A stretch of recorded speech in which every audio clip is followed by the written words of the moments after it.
They called it America's unknown child. For decades, his face haunted bulletin boards, news reports, and the walls of police departments across the country. A young boy, no older than 4 or 5, found lifeless and stuffed into a cardboard box in the woods of northeast Philadelphia in February of 1957. He had been beaten, starved, and discarded like trash. No name, no parents, no explanation. Just a silent child and 1,000 unanswered questions. It would take 65 years to finally learn his name, Joseph Augustus Zarelli. But even then, the answers came too late for justice. This is a story of pain, neglect, tenacity, and the quiet persistence of people who refuse to forget a boy who never had a chance. The discovery was made on a cold morning, February 25, 1957. A college student named Dan Keller was checking his muskrat traps in a desolate stretch of woods near Susquehanna Road when he saw a large cardboard box lying half-hidden in the brush. Curious, he approached, assuming it might contain a discarded doll or broken furniture. But inside was the bruised, naked body of a little boy wrapped in a flannel blanket. His hair had been crudely chopped, possibly post-mortem, and his small hands were wrinkled from being submerged in water. Dan panicked and ran home. He didn't call the police. The next day, another young man, a 19-year-old named Tom Spencer, stumbled upon the same box while walking through the woods. Unlike Dan, Tom reported the grisly discovery. Soon the area was crawling with detectives, crime scene photographers, and curious reporters. The box had once held a bassinet, sold by a local J.C. Penney, but the receipt and any identifying features were gone.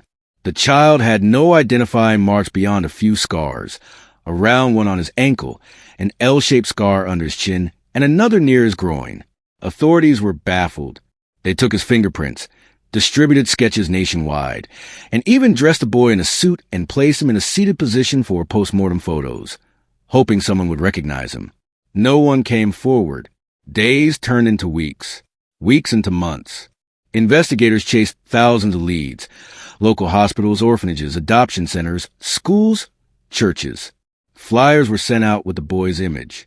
Everyone from housewives to truckers thought they recognized him. Every promising tip led to another dead end. Detective Frank DeSantis, one of the original investigators, poured his life into the case. He carried photos of the boy in his wallet for years, always hoping one day he'd find the missing piece. But nothing ever stuck. Frank retired, heartbroken and frustrated, believing he'd never know the child's name. In the 1960s, a woman came forward with a strange story. She claimed the boy was her sister's child, and that he had died after years of abuse. She called herself Martha and gave a harrowing account: beating, starvation, and finally death during a night of unspeakable cruelty. She claimed the boy had been cleaned and dumped in the woods to avoid detection. But her story shifted with each telling, and no evidence ever corroborated her claims. Eventually, the case went cold again. The years passed, and the story of the boy in the box faded from public consciousness.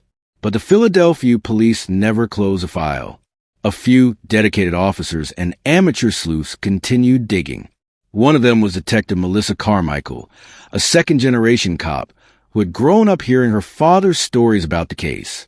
She joined the department in the early 2000s and quickly gravitated toward the archives, where she rediscovered the boy in the box file buried under decades of dust. She pushed to have the boy's remains exhumed in 2019. Modern forensic technology had advanced significantly since the 1950s. DNA analysis, once a far-off dream, was now a powerful investigative tool. When the team opened the tiny grave at Ivy Hill Cemetery, where he had been buried under the name America's Unknown Child, they carefully retrieved bone and tooth samples. What followed was a painstaking process of extracting DNA and uploading the data to genealogical databases. It took nearly 3 years of patient investigation, DNA tracing, and family tree reconstruction. A genealogist named Rebecca Hargrove volunteered countless hours tracing distant relatives through public records, DNA matches, and ancestry databases. Eventually, in 2022, they found a match, a cousin, then another, and then, finally, a name: Joseph Augustus Zarelli, born January 13, 1953. Joseph had been born to a young couple in Philadelphia. The father came from a well-known family. The mother was a teenager from a difficult home life. The two never married. Joseph was never officially recorded as living with either parent. There were no school records, no medical files. He had seemingly vanished from all systems shortly after birth. The family had splintered. Some relatives claimed they had no idea Joseph even existed. Others seemed to know, but refused to talk. Authorities made the announcement in December 2022. A press conference was held. For the first time in 65 years, the boy in the box had a name, a birthday, and a place in the world. But the celebration was bittersweet. The parents were both deceased. Any witnesses long gone or unwilling to speak. What happened to Joseph in those 4 short years of life would likely never be fully known. But some began to talk. Whispers emerged from corners of the Zarelli family. An aunt said she remembered a quiet boy who was never around much. A neighbor from decades past recalled hearing crying from a basement apartment. One man, who asked to remain anonymous, said he remembered a toddler with bruises who was never allowed to play with other kids. No one had acted. No one had intervened. Detective Carmichael was heartbroken. "We got a name. We got a story. But we got no justice," she said in an interview. And that's what hurts the most. In the weeks following the press conference, visitors poured into Ivy Hill Cemetery. People left teddy bears, flowers, birthday cards. One little boy, no older than Joseph had been, placed his own baseball glove on the grave.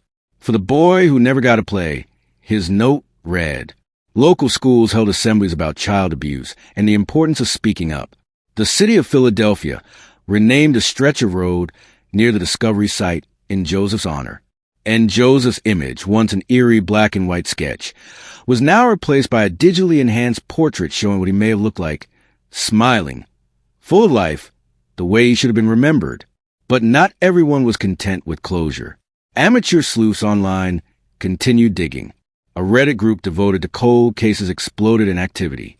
They combed through old yearbooks, property records, and forgotten news archives. One user found an old classified ad from 1956, posted by a young woman giving away a baby boy to a good home. The name listed matched Joseph's mother.